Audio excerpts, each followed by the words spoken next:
बन्नु ल। खासै धनी छैन म, मात्र 2 पेट पाल्न सक्छु। आटो पिठो जे छ खाउला, जीवन सादा बाचुला। पैसामा दाज्ने आफन्तबाट टाढै बस्नु ल। थाहा छ तिम्रो स्वतन्त्रता माथि बाधा भाछु म। राम्रो फुल देखेपछि हात लगाउने धेरै हुन्छ नि। माफ गर सम्बन्ध जोगाउन काँडा भाछु म।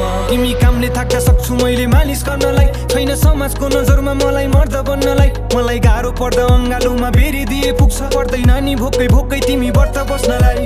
तिमी रिसले आगो हुँदा पानी बन्छु म। भोलि नातिलाई सुनाउँदा कथा रानी बन्नु ल। कहिले काहीँ कामले थाक्दा थोरै रक्सी पिउँछु म। मलाई थोरै थोरै मात्र तिमी गाली गर्नु ल। मलाई जित्नु छैन एक्लैसँगै हारिदिए पुग्छ। म हारिरुँदा आँसु तिमीले झारिदिए पुग्छ। तिमीबाट फाइदा मलाई केही चाहिँदैन, मात्र मेरी आमालाई आफ्नै मानिदिए पुग्छ। आउनु है तिमी फर्केर, बसिरहन्छु म पर्खेर, तिमीलाई नै सम्झे।